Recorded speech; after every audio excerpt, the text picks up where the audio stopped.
Mon caméraman va s'asseoir ici parce que je suis avec ma prochaine invitée, Agathe Bodino de l'Alaillé. Et tout de suite, j'ai découvert quel était son produit parce qu'elle porte les magnifiques bijoux. Et je lui ai dit, je pense que c'est des bijoux que tu nous présentes.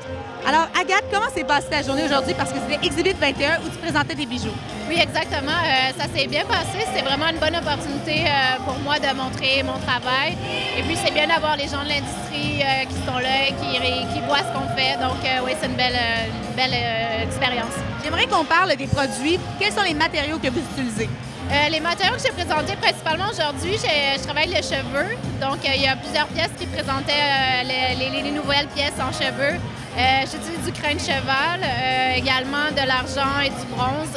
La matière que je préfère, c'est le cuir. Donc, souvent, il y a une partie de cuir dans toutes les pièces que j'utilise. Mais les cheveux, c'est à la mode. Quand on regarde les blogs mode, plusieurs disent les cheveux s'en viennent, on va porter les cheveux dans les bijoux. Mais il faut oser.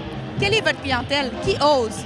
C'est vrai qu'il y a beaucoup de gens, la question que les gens me demandent le plus souvent, c'est est-ce que c'est des vrais cheveux? Est-ce que c'est des cheveux humains? Puis ceux que j'utilise, non, c'est des cheveux synthétiques, en fait. Donc, il y a un peu le détachement avec la vraie matière. Je pense que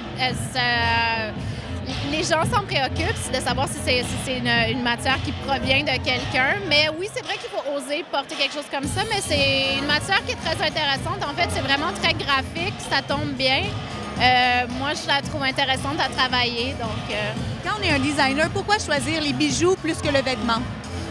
Moi, j'ai une formation en art visuel, donc en fait, ça se rapporte un peu plus à ce que je connais, c'est-à-dire la ligne, le motif, la matière. Et puis, je me suis retrouvée à faire des accessoires et des bijoux un peu par hasard parce que c'est pas ma formation, mais c'est vraiment quelque chose que j'aime. Et quelle est l'importance de la semaine de mode dans votre année pour les bijoux?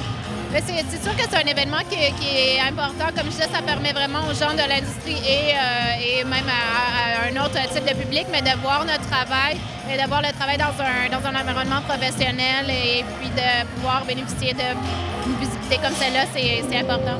Et pour ceux à la maison qui sont passionnés par vos bijoux, puis je vais les tenir ici. Vous voyez ici, les cheveux sont très longs. Et pour ceux qui trouvent ça intéressant, est-ce qu'on peut vous trouver sur le web? Oui, on peut me trouver sur le web au lalaillé.com, donc LALAYEAH.com.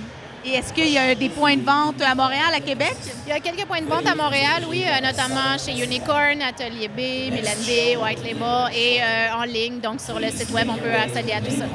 Merci beaucoup d'être venu avec nous à la Web Télé.